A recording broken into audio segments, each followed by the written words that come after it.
Every club. Every day. The Global Sports Podcast Network. Hello and welcome back to the Daily Ipswich and the Daily Aston Villa as it's crossover Thursday today. We are looking ahead to the visit Ipswich's visit to Villa Park at the weekend. I got there eventually in the end. I'm in the blue corner today. I'm also sitting in the middle, chucking the questions back and forth, and say outright in the blue corner, we've got James. How you doing, mate? Oh, good. Thank you very much, mate. How are you?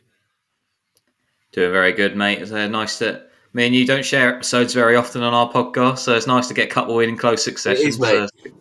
Very nice to see. And in the claret and blue corner, we have from the Daily Aston Villa, we have Craig. How you doing, mate? Doing well, pal. Looking forward to the crossover. Yeah, it should be a good one. We got a lot to come up. Well, obviously, we'll talk in depth about both teams. Sort of last couple of weeks, January windows. Because say we are two of the three most active clubs in January here in this call today, with the exception of Manchester City, the only one we're missing on that in terms of transfer activity. So we'll cover all of that because, like I say, it's been a fairly significant squad changes from when we last met back in September or whenever it was. And then we'll delve in later on. We'll talk, linking all that together. Obviously, we'll talk about what we see, predicted lineups, any injury news we're aware of, and we'll give our prediction for the game on Saturday. But let's start with Villa. So, Craig, how would your season so far? I mean, you're still well in the fight for top four. An FA Cup fifth round clash to say we're your heavy favourites to make the quarter final. Champions League top 8 finish. You still, and all off the back of an incredible year last year. You still in dreamland? We are. It's a funny one because it's a case of that. I feel like it still could have been so much better. I feel like we've dropped some needless points. Like, for example, last time we played, we very much underestimated you, and you gave us a really good performance to take a point off us. So, and there's been other games where we've been in it, but not at full strength. So it's a case of, and I know you've got to allow for some continental hangovers, if you will, like, because we seem to play terribly every time we play in Europe, and then we come back into the Premier League. Like, we dropped points recently against Wolves. So once we get that balance right, I feel it'll be much better, because it's one of those seasons, and from basically, was it like 4th down to like 14th, there's really not that many points involved in those positions. So yes, we are competing, but we could have been clear and dry if we would have got some of those results that we didn't quite get because of continental hangover. But it just does sound a little bit from a Villa fan that's saying that diamond shoes are too tight at the moment with constantly the good things that are happening at the club. So yeah, so it's a mixed bag. Yeah, so James, what have you sort of, from the outside looking in, how have you sort of eyeing up Villa over the course of the season? Are you worried about this game? Massively. Of course I am. Like, Villa are very, very, such a good side. And like you said there, Craig, like, it's a shame watching Villa after a Champions League game, because they, for some reason, yeah, like you say, who knows why, it might be, lack of experience, I guess, and building a team stronger for Europe. Obviously, that's clearly going to come because, very good side, great manager, great squad. But, I'm absolutely worried for this weekend. Of course I am. And because we did give you a game, obviously, in the last game, 2-2. Hell of a game as well, to be fair. But is it going to be the same this weekend? Who knows? We'll get to that later on, I'm sure. But, I'm absolutely worried because Villa, strong team. Yeah, Craig, would you say that consistency's been the problem this year? I mean, just looking at your last few results, obviously you've had a win in the Cup, win in the Champions League, with a loss and a draw in the last 2 Premier League games. Has there been that inability to sort of put a run together that's been the problem? Yeah, it's been consistency and the lack of strength in depth. For example, what we've struggled with all season was our right-back position. We started the beginning of the season saying we weren't strong enough in the right-back position with Cash as our starter. And now it's been a case of that when Cash is injured, Konsa's been shifting out to the right. And I've always been a fan of not weakening a position to fix another problem. So, but that's the counter that Unai's gone for most of the time. So he's made our centre-back position weaker by shifting Conter out to the right, by bringing in other people into that centre-back position. We played Diego Carlos in there for a number of games, even though he's left-footed, which throws off the balance of the back four. So strength in depth was a big one, but that brings us to the January transfer window. And I honestly think if it was going to mark out of 10 for the transfer window we have, I really think it's a 9 out of 10 for what we did. The players that we released, based on the players we brought in, I feel like every position got an upgrade. And now I'm actually confident after seeing our last game against Spurs in the Cup. And I know Spurs are on obviously a real bad run of form, but we saw the difference our bench could make when they came off the bench. It's a real nice problem for Unai to have now, the fact that we have quality in positions to challenge players like a Leon Bailey, who's been, you use the word inconsistent.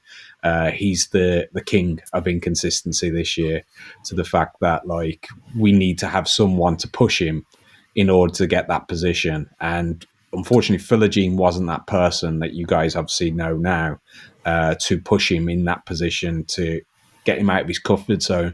But now he's looking at the likes of Arsenio that can come off the bench and harm him, or he'll be dropped completely, to be perfectly honest. So I think the strength in depth is there now, and we could really make a push for the last part of the season. Yeah, so you certainly had a busy window, didn't you? It was the most sort of first team personnel brought in the league. So I think that we made 5 signings, same as us, but say one of ours was a youth team signing. But you look at some of the names. I mean, yes, maybe their careers haven't had the path that you maybe thought they would have done a couple of years ago, and in the cases of Marcus Rashford and Marco Asensio, but they're still massive names. And so, I mean, how many Champions Leagues has Asensio won? He was a key player in that Zidane era Madrid team, weren't he? So there's clearly a player there, and obviously we've all seen it with Rashford, not in the last couple of years, but he has got 20 goal seasons in him. So like getting in names like that must be. So how does that feel? That, like I say, you were battling relegation down to the Championship only what, two years or so ago under Gerrard. Now you're signing names like that. Yeah, it's very surreal. It really is, with the names that are coming off the bench this past week. Asensio came on and looked like a world beater as soon as he came on the field. And it really, when those two came on, him and Rashford, the energy level of our team like went through the roof. It was as if like players like Rodgers was like, wow, now this is someone I can play with. And I saw from such a brief moment of time, I think they were on the field like 20 minutes, but a brief moment of time where they suddenly had these connections. They knew what each other was doing. I haven't been this excited about a player joining Villa since Paul Merson. And that's a while ago now, do you know what I mean? So he's got that sort of level of ability, Asensio, that like just transfixed the team. It's superb to watch. And when it comes to Rashford, I agree with you. You've got a potential 20 to 30 goal man season there. And I feel like it's very little risk for Villa, because at the end of the day, he comes, doesn't perform, he sits on the bench. If he comes in, he relives his form. Unai looks like a genius and captured his form back. And then it's up to Rashford. Does he go back to United? Does he look for a bigger club if that's quote unquote? Because I know he was after Barcelona in the beginning, but I actually don't even mind if he's using Villa as a stepping stone, as long as he gets us what we need this season. And I honestly think, as I say, it's a win-win situation, because at the end of the day, when you feel welcome and you start playing well again, you might just convince him that this is the club for you as well. So we could have got a real bargain on our hands in a player that's been out of form in recent years. Yeah, certainly say the quality is certainly there, isn't it? And we'll talk about sort of predicted lineups later in the show. But so you've got so many options on there now that, like you said, the ones who are all that quality that's already there, and then the fact that, like you said, Rashford and Asensio coming off the bench. Imagine saying that sort of 5 years or so ago, and the peak of their powers. He said they'd both be coming off the bench for Aston Villa in 5 years' time. Shows the unreal progress you've made under Emery. But so that's coming in. The big one going out was obviously John Duran out to Saudi Arabia, that it looked like for a while you might lose Watkins as well. Was there any? How does that whole situation? Where was your head during that? With, do you think both going to go, or was there a preference for which one would go in that case? I said, and I've said it a couple of times on our podcast, that I thought if we were lucky to get to the summer with both of them, it would be extremely lucky. And I expected in the summer that Unai was going to have to make a choice whether it was one or the other anyway. I'm very disappointed in Duran for taking the money. And I know a lot of people have said the fact that, like, yeah, he set up his family for life and everything. He was on 50k a week. Most of us are lucky to earn that in a year. You know what I mean? So it's a case of he's already set his family up for life for me. And I feel like when people are throwing names around like Real Madrid being interested, surely as a young player, you can just hold off, be a bit more patient and wait for that bigger bid. If, for example, when Jack left to go to City, I was actually not against that because he left for the right reasons. He wanted to win Champions League, wanted to win the Premier League. He's ticked all those boxes, and I think fair play to him. You know, I mean, he wasn't going to get that at the Villa. He'd come in and 100 million financed our revolution, if you will, our change of our club. So, and now I was disappointed that Duran left, but with, as I say, the transfer window of being a 9 out of 10 for me, we've not only brought in players that are going to make a difference, but we've also ended with a profit. So come the end of the season, the PSR is going to really help us like push forward to even grow even more. And I for me, because I like the kid, I like John Duran, I really hope he can come back one day and still make the impact he will. But like, I'm a youth team coach as trade. That's what I do. And like, if I send a player from an A team to the C team, he's not going to develop as much as he could have done. And I fear that for John Duran. If he spends a year in Saudi Arabia, it's okay for Ronaldo. He's on his retirement tour. You know what I mean? But John Duran, so at 21, I want him to progress. I want him to be that superstar that I think he could be.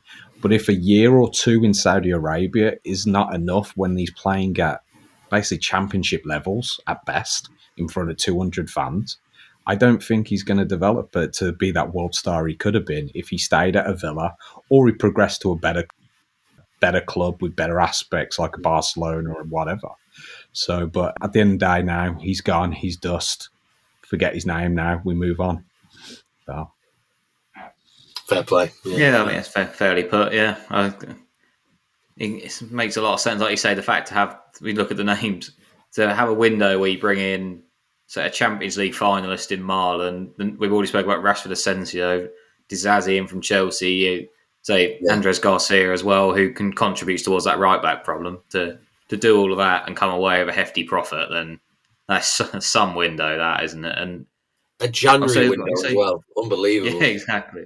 Yeah, it's very impressive work, and so you can see it really kicking on the pitch on what's left of the season. But hopefully, maybe give it a delay this weekend, and then maybe it can start next weekend. But we've covered Villa there. We're going to have a quick break now to hear from one of the sponsors, and then when we come back, we'll be delving into the Ipswich side of things. This podcast is brought to you by the Global Sports Podcast Network. The Global Sports Podcast Network is changing the face of football podcasting with dedicated daily content for every Premier League team, women's football, fantasy football, and a daily Premier League wrap-up broadcasted in 5 different languages. It's your one-stop shop for your daily football fix, and you can find all podcasts on the GSBN network on all your usual streaming platforms. Global Sports Podcast Network. Every club, every day. We are back for the second part of today's Crossover Thursday. So, James, I'm going to ask you now. Obviously, our listeners will would have heard these thoughts plenty of times, but for some Daily Aston Villa listeners who are maybe hearing your voice for the first time, why don't you sort of give a quick summary on our season so far and what the atmosphere around the club's like? Right, well, a summary in our season? Jesus. I don't know, mate. Look, I mean, I think what we can safely say, genuinely, and I honestly think a lot of football fans just around will think this anyway, it's not like we're getting battered every week. We're playing well. and we've definitely got it in us to stay up. I really do think. I still believe that. I really do believe that. Because you look at teams like, I don't know. Well, obviously Leicester at the minute, and they've not got too much. I don't think. I think we've got more in the locker than they do. I might be sticking my neck out here, but I think we've got more in the locker than Wolves do as well, to be completely honest. But to sum up our season, probably a little disappointing at the minute, let's be completely honest. Obviously, yeah, we're in relegation. A lot of people probably did expect that. But I just think with some of the results, with how we've played, I think that's more of the disappointing thing, especially from our last, obviously, we're over it now, we say, through gritted teeth. But we're over the Southampton result now, I think. We've got to get through that, because that was an absolute kick in the teeth, and that was a bit of a stall on our season already, I think. But we've had some good results along the way as well, and like I say, we are playing some good football. And we've made a couple of good signings as well, I believe, in the January transfer window. I think Godfrey's a good signing. I do. I think that's a very good signing. Obviously, I don't think it's quite a 9 out of 10, the same as Villa there, Craig, because what a window you've had. Absolutely fair play. But yeah, I think we've still got enough. Philogene, obviously, Craig, you probably know a little bit more about him anyway. But in fairness, I'll ask you this yourself anyway, to be fair. Because we obviously was looking at him last season in the summer transfer window from Hull, and you matched the bid, brought him back. What is it you think didn't work about that move coming back to you? Because obviously we've then had the re-interest, and he has come this time. But there was obviously something that maybe didn't quite work going back to Villa, but I'm not too sure what it could really be. It's a tough one, because if you watch him play when he played against Bayern Munich in the Champions League when we beat Bayern Munich, he was phenomenal. Yeah. To the point where we were saying, okay, Bailey's not performing, let's start Philogene. And we said that multiple times on this podcast. And it just didn't happen then. And I think it's down to the fact that he's a right winger, not a right midfielder. Right? Or winger, basically, in general. So, and the issue was, because we play more of a 4-4-2, I don't think it suited him. I think he was, with your 4-2-3-1, I think he's going to into that position a lot better. I think he's going to, because he was in and out the team a lot as well, I don't think he ever found his feet. So I think it's like, once he gets minutes behind him, so I was like pleased that he went to a club like Ipswich, where I expect him to get 60 minutes each week at best, at least, you know what I mean? So I do think he has that potential to be a good Premier League winger. However, I just don't think he was given that opportunity. I think Bailey was considered the number one, and when Bailey was struggling, Philogene wasn't really given the reins, but when he did as well, he didn't really take them and run as well. So it's I do wish him the best, and I think he's a good kid, and I think he has a lot of potential. If he can find that play he did at Bayern Munich, Ipswich fans will love him. Yeah, absolutely, fair play. Well, fingers crossed that we can get the best out of him, because, like I say, our window wasn't the worst. I'm happy with the window, and he's a very good signing. If he can be any kind of difference to moving forward, yeah, we'll absolutely take it. Of course, we will. Yeah, so our window is very good. For us, I think I said it at the end of the window, and I said, and it's the best way I can put it, really, is that my problem with our window wasn't the business we done. I think that was very good. It was the business we didn't do. Yeah. There were some key positions that wasn't picked up. I mean, you mentioned, Craig, about obviously in the summer, your Villa fans felt right back was an area to target, and there wasn't really anything done about it. And we come into this window thinking we need a midfielder and we need a striker, and then as much as we did need another winger and a centre-back option that we went and got, so we were hardly even linked with midfielders and strikers. Yeah. I mean, you look at Saturday, the example that we're 4-1 up against a championship team. George Hurst has run his race, and we bring Liam Delap on because we haven't got anybody else. Like, we're risking an injury to a key player for the sake of 10-minute cameo because we haven't got another striker option. So that's a bit of a concern for us coming into it, James. But obviously, 100%. That Coventry result ended a horrible run of form. In that, so we say we have been playing well, but it was 3 really poor performances in a row, and we broke that up with the Coventry game, but obviously plenty of changes there. So do you think, James, that we can sort of carry that in with a bit of confidence maybe into the game this weekend? I think, yeah, absolutely I do, because obviously you look at, like you say, our past 3 results. Fair enough, yeah, it's Man City and Liverpool, but, there's only so many times you can have that as an excuse, I guess. We're a Premier League team now. We still need to be putting in performances of a Premier League team. And against them two, we didn't. We looked like a Championship side who weren't up to the game. Fair enough, yeah, 6-0, 4-1, but that's because we just didn't look up to it. And in Southampton, again, it wasn't good enough. It was a Championship performance. It was a bit ridiculous, to be honest. We're at home against a bottom club who are threatening to beat Derby's record, which is mental, and we just give them another win. So, yeah, we absolutely needed this. Hopefully we can take this momentum, because Coventry are a decent little side as well. And obviously you can say, there's still Championship, all of this, all of that. But Lampard's done a hell of a job there in the last few months. And he's really got them looking like a playoff candidate. So, and a 4-1 win against them at their place, yeah, it's a good win. And yeah, I'm hoping we can take the momentum. We should be able to take the momentum, but it's always tough when you're against Villa. You know what I mean? So it's going to be a tough game, but I think we can take some momentum and at least put in another good Premier League performance this weekend anyway. Yeah, you'd hope so. There's not many games we score 4 goals, is there? I think it's been nearly a year since we last done it. So it's nice to see a few goals. That has been a problem. But just to wrap up this second part, I'll ask you, Craig, it's a question I always like to ask when we do these crossovers, is sort of, from your outside perspective, what do you think of Ipswich this year? And has your sort of opinion on us as a club, or maybe how you think we might do this season, has that changed since we went into the game at Portman Road all those months ago? It's funny when you think of 20 Premier League teams, I don't know if it's just because of my youth or anything, but I consider Ipswich a Premier League team.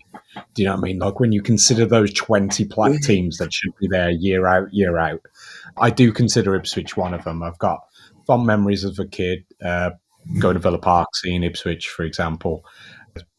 So, yeah, I do consider them a Premier League team. And I feel the season, from an outsider looking in, was more the case of it started a lot of promise and then it kind of slipped away a little. And you've had some big results, was it Arsenal you beat? No, where was it? Chelsea. Yeah, you beat Chelsea, that was it, yeah. So great result against Chelsea, and then as you say, you go and lose to Southampton. So it's it's where do you fit? And I really hope that you're the type of club that I want to stay up, because I feel like you're that supporters club. Do you know what I mean? It's nothing fancy. It's nothing. It's all about the supporters. It's all about that local town. So I do hope you stay up, and you've got some quality players in your team. I'm a big fan of Delap, Tudzabi, your right back as well. I think it does a shift. Yeah. You know what I mean, I don't know how you pronounce his name. Is it Kajust? The centre mid. Yeah. I've watched him a few times. I feel he has a good control of the game. So I think you've got some players that you can definitely build around. And it's one of those, we stayed up by the skin of our teeth that one year with the Sheffield United non-goal. And we stayed, you know what I mean? And all you need is that little bit of luck at times, and it can help build you, you know what I mean? And then, you look at teams there was a snapshot not too long ago, someone took up the league, and it was Villa, Brentford, Forest, all in the line, and a few others. And it was basically the Championship table 5 years ago. You know what I mean? So it is doable, because everyone keeps saying about how the gap between the Championship and the Premier League is growing. That's why, for the first time ever, all 3 went down last season, and it's potentially it could happen again. But that shows me there is opportunities if your clubs run well, and I do think Ipswich is one of those clubs, and I do think you have potential for safety. It's certainly no guarantee, and if you can find that form where you have a bit more consistency, I think there's definitely a chance. Yeah, that's interesting to say. I always love asking that question on these crossover episodes, but that wraps up the second part of today's episode. We're going to have another quick break for a message from one of our sponsors. And when we come back, we'll be talking about the game itself and how we see it playing out. Here at the Global Sports Podcast Network, we spent a lot of time selecting our delivery platform, and Zencastr came out the clear winner. With 4K video recording from your phone and AI editing that automatically removes all those ums and ahs, it's super easy to start a podcast that sounds great and is delivered efficiently. If you're ready to tell your story, check out the link in the show description to learn more about Zencastr. And we are back for the final part of today's crossover Thursday between Daily Aston Villa and Daily Ipswich.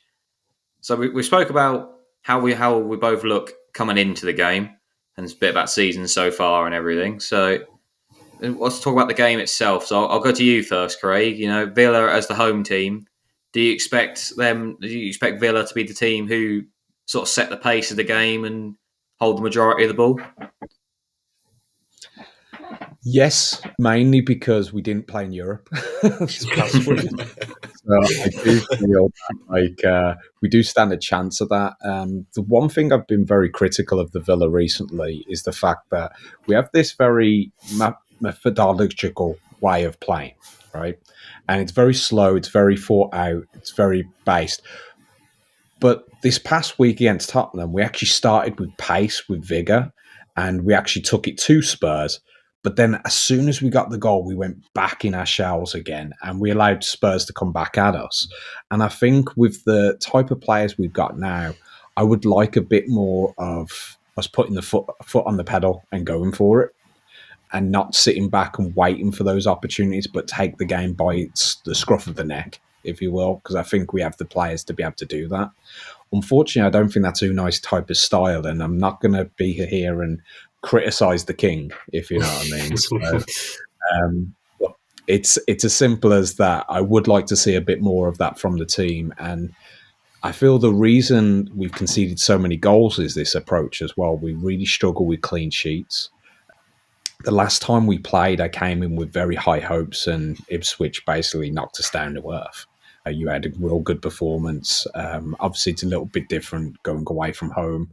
So I do expect us to win, but I did expect us to win last time as well. With us struggling to keep clean sheets, though, I would go with a 2-1 win to the Villa.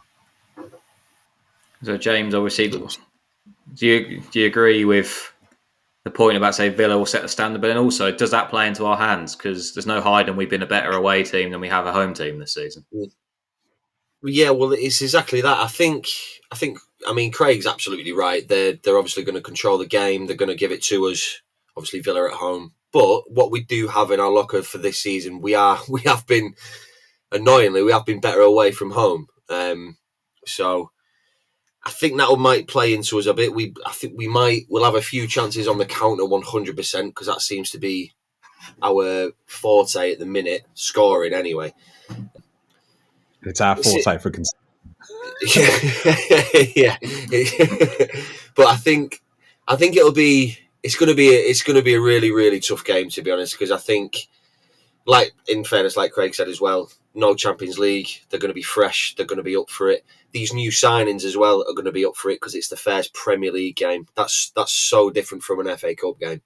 Do you know what I mean? I know they played Spurs, but it's Premier League, and if Rashford plays, he's going to want to make a difference in that game because it's Premier League. Asensio's going to want to make his mark on that game. If Disasi plays, he's going to want to show Chelsea what they're missing as well. It's going to be a really big struggle, I think. But like I say, we are very good on the road. We look good on the road. We look strong. We look more comfortable at the minute on the road. So, am I going to go for an Ipswich win? No, I don't think so. I'll be completely honest. I'll stick my neck out and say I think we might nick a draw. I think it might be a 2-2 again. But if I go with my head, probably 2-1 Villa. But I'll go with my heart. Yeah, that's a dilemma we have to do a lot on this podcast, isn't it? We have to sit down and do these predictions, and you want to be positive every week. We tried it for a while. I tried it for a run of 2 or 3 games, and the first of that was I said we beat Newcastle, and we conceded in the first 30 seconds and lost 4-0. So it didn't last very long, that positivity element. Yeah. But to wrap up today's show, I do think we'll score, though. I do think we'll score. Yeah, I hope we do. We don't get many, especially recently. But to wrap up, then let's talk lineups. I say the problem with Ipswich as a club is that we're not very public on the old injury news. So for all we know, we could say someone's going to play, and then it turns out they got a knock against Coventry. But James, I'll go you first. How are you are you expecting with the lineup really that? Philogene's the main talking point, isn't it? Back to his old club. Will he start? And just give us a quick run through what your best guess at the 11 would be. My best guess, to be honest. So I'll just start. Yeah, I'll start with keeper, obviously. Palmer has to start. I mean, he made some good saves against Coventry, and Slicker's not quite good enough, I don't think, yet to give a go, especially against Villa. Muric can do one at the minute. And Walton is obviously injured, so it's got to be Palmer. He's been brought in to replace Muric, which is ridiculous anyway, but we move on from that. But yeah, got to be Palmer starting. And then at the back, obviously Davis has to be. Very good left back. He's unbelievable, really.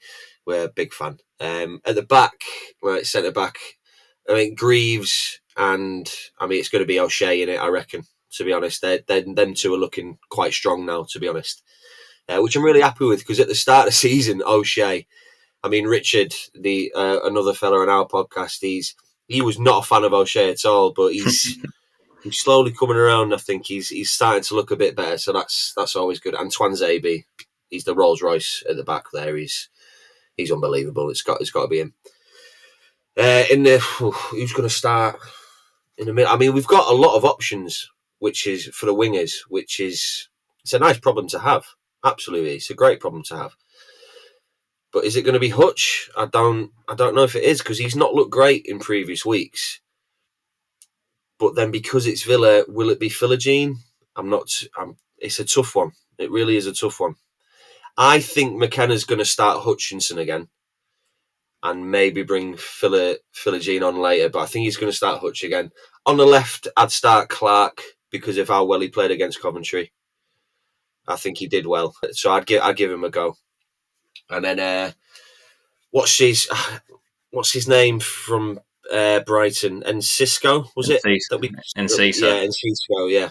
I'd start him through the middle because his little cameo that he had on in our first game, very lively. So he looks a really, really good player. So I'd have him. And of course, up top, the lap. Centre 2's got to be more Zincadused. Has to be, for me. Yeah. Yeah, so I can't say I disagree too much on that one. What about from the Villa point of view, Craig? Do you think any of the new lads will be in from the start, or do you want to run us through your best guess at the 11 we'll see at Villa Park? Yeah, Unai's very strict with what he does with his signings. He lets them embed into the club a lot slower than a lot of other managers. I think he wants to give them the time to find their feet. Understand the way we play. However, I do think his hand is going to be forced in our defence because looks like we're still without Konza, without Torres, without Matty Cash. So it looks like our back four will still be very makeshift. So I expect to see the world's number one in goal still, Henry Martin. I expect Garcia to continue at right back in exchange for Matty Cash. Bogarde was playing as centre-back in our game against Spurs, but I think it's probably time for Disasi to actually make his debut. So I would expect him to go in there with a makeshift centre-back, which I'm very not pleased with playing there, but he's done a job at least, is Kamara, because he's our best midfielder, but we're having to put him in centre-back at the moment.